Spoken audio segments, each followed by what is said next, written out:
So hey guys, and welcome to the Random Watch Dude channel. Thanks for joining me for another video. I'm just some random dude living down here in the far corner of the southern hemisphere in Auckland in New Zealand, just minding my own business, making videos about the watch obsession. So today I've got to share some really quite significant information with you guys today. Yeah, look, I've had a bit of a nightmare, bit of a watch nightmare, bit of a Rolex nightmare, and I think it's really important that I just spend some time during the course of this video to explain my recent Rolex nightmare. So this nightmare, guys, this nightmare, or shall we call it a horror story, begins like all Rolex horror stories do. They begin with a trip to the Rolex authorised dealer, so I decided to go and visit my local authorised dealer like I do from time to time, been inclined to. I've been very fortunate over the years. I've picked up a few Rolex from my authorised dealers here in Auckland in New Zealand. Most recently I picked up, here we go, the fucking hell, I haven't even got it on. Got my Omega on. That is because I changed watches about an hour ago and I completely forgot. I thought I was wearing my Rolex Submariner 124060, but I'm actually wearing my Omega Seamaster 2254.5. I hadn't even realised, I completely forgot, because like a watch dude, like a watch addict, I don't always wear just one watch through the day. I quite frequently change, and because it's a weekend today, I wore one watch in the morning, which was my Rolex Submariner 124060, and now I am wearing my Omega Seamaster. So excuse me, because I erred in my description of which watch I am wearing today, but rest assured, the last time I got a Rolex from a Rolex authorised dealer, it was the 124060. And like any law-abiding good boy that's into Rolex, I go and visit my AD from time to time. Now, very recently, and this is where the story begins, guys, this is where the story begins.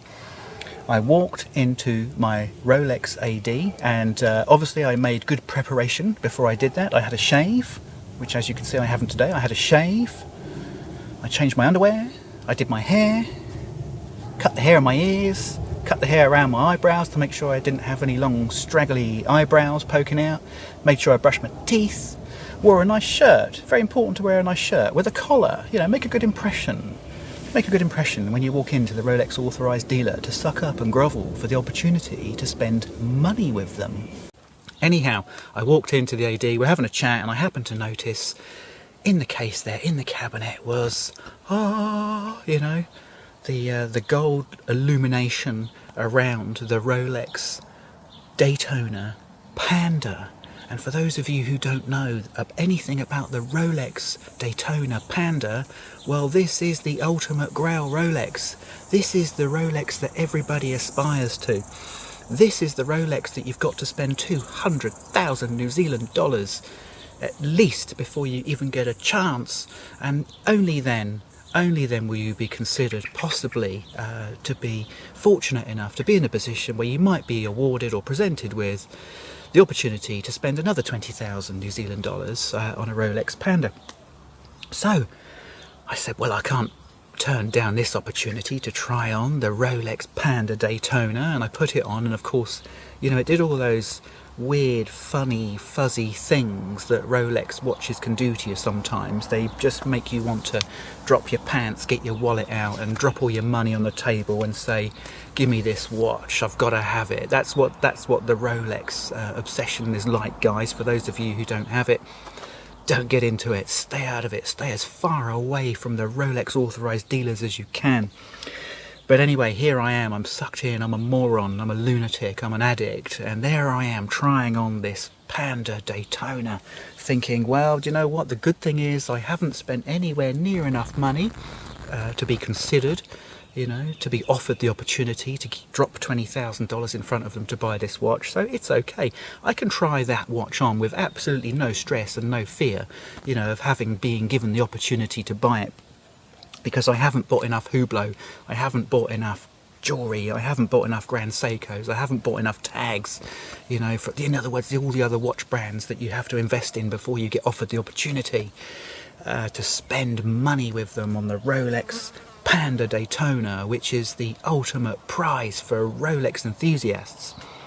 Anyway, I said to the guy, hey, what a lovely watch, what a fantastic watch this is, very helpful authorised dealer. And he said, yeah, Mark, if you really like it, you can have it.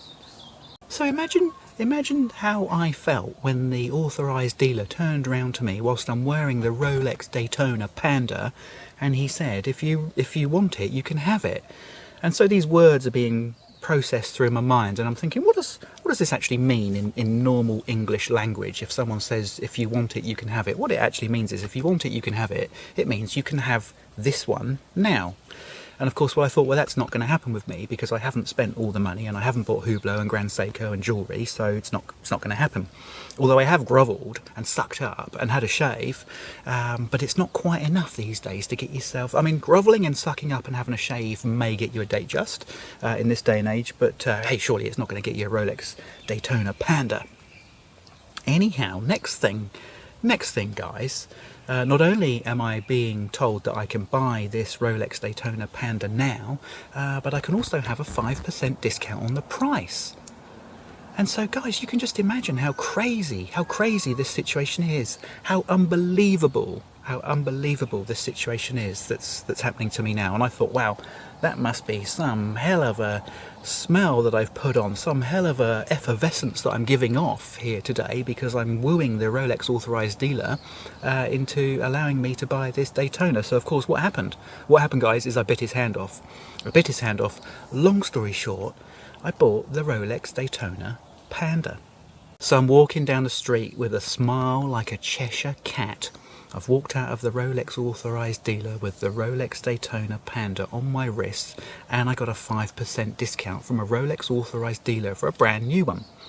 I'm walking down the street with a smile like a Cheshire cat, and before I even got the chance to text my wife to tell her that I've just been given the privilege of spending $20,000 with a Rolex authorised dealer, I suddenly, out of the corner of my eye, I saw this guy that I used to work with walking the other way towards me, and I thought, gee, I haven't seen him for 10 years, mind you.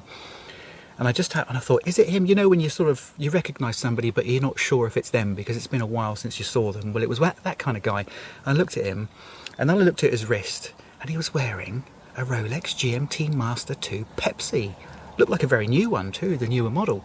And I thought, well, it can't be him, because No, last time I saw him, he wasn't into watches at all. He wasn't into them, he wasn't bothered about them. He may have bought a nice watch because he did like, obviously, people to think a lot of him, like we all do, but he might have bought a nice Tissot or a nice Tag, but I couldn't imagine him ever even getting the opportunity to get a Rolex GMT Master 2 Pepsi. But sure enough, we stopped and had a chat, and yes, it was him, and yes, he was wearing a Rolex GMT Master 2 Pepsi. And I said, mate, geez, you know, you've come a long way in the last 10 years. You were never into watches before. And he said, no. He said, I couldn't believe it. He said, I walked into the Rolex AD a couple of weeks ago. They had the Rolex GMT Master 2 Pepsi in the case, and they told me, I tried it on. I said, I really like it. I'd like to go on the waiting list. And they said, no, don't worry, no waiting list. You can just buy it now. So I just thought this was really weird. I thought, what a coincidence. I've just walked into the Rolex AD and bought a watch that I thought that I had to spend $200,000 for to get, which is the Rolex Daytona Panda, and I've just bumped into a guy as I've walked out of the Rolex AD with it, and he's wearing a blooming Pepsi that he just got as a walk-in a couple of 3 weeks ago. And I thought, this is just getting crazy now. This is really weird. I mean, this is me and a guy I know who have just picked up some of the hottest Rolexes in modern history as walk-ins. Guys.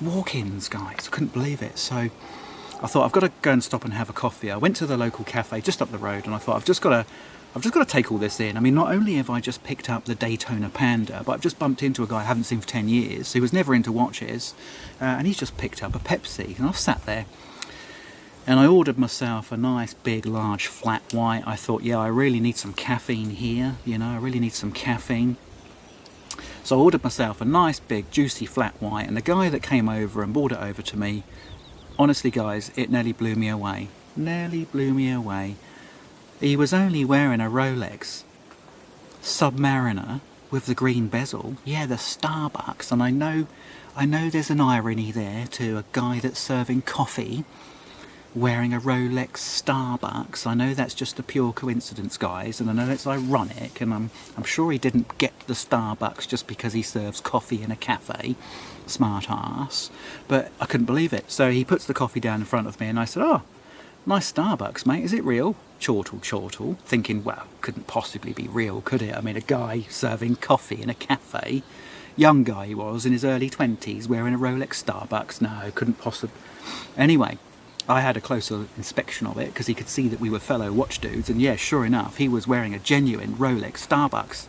And I said to him, "Mate, congratulations, well done. How long did you have to wait for that?" Thinking he'd say a couple of years, and he said, "Oh, I just bought it as a walk-in a couple of weeks ago from the Rolex AD. Just walked in there dreaming like I normally do." He said, "I had a shave, brushed my teeth, put on a nice shirt, changed my underpants and my socks, and walked in with a nice smile on my face, did my hair." And he said, you know, like I normally do when I go and see my Rolex AD, make a good impression. And he said, I tried on the Starbucks and they told me I could have it." He said, "And you wouldn't believe it." He said, I said, don't tell me. They gave you a 5% discount." He said, no. And I thought, at this point, I got you there, mate, because I've just got myself a Rolex Daytona Panda and I got a 5% discount. He said, "No, I didn't get a 5% discount. They offered me a 10% discount." So at this point, guys, I decided to adjust the camera slightly so that the proportions are more correct. At this point, I just decided that it was time to get my ass home as quickly as I can. This is getting crazy.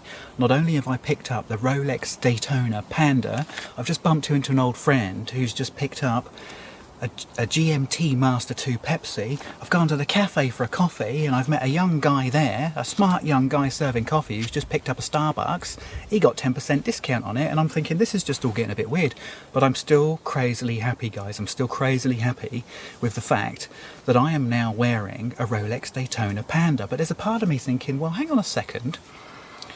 You know, I had my shave and I brushed my teeth and changed my pants and I put my nice shirt on and I did my hair, and I've been doing this for years and I haven't had a sniff or a whiff, and it took me 4 years just to get the sub, and all of a sudden I'm bumping into all these people that only walked into a Rolex AD as a one-time only, you know, browser, and they've walked out with some hot watches that I never thought I had a chance of getting. So I'm starting to think, you know, I'm not sure if I'm all that crazy about this. What's going on? So anyway, I get home. Starting to get a little bit dark by this time. And I thought, well, that's okay, because I've got some crazy new Rolex watch that's got amazing chromalite lume. So I thought I better check what the time is. Looked at my watch and I thought, actually, I can't quite make out what the time is. That I suddenly realised the hands are actually a little bit narrow, and they kind of blend in really well with the dial. It's actually quite hard to separate the hands from the dial when actually both the hands are the same shape as well, which makes it, when the minute hand's crossing over the hour hand, it's actually quite difficult even to see where the hands are at all, let alone make out one from the other.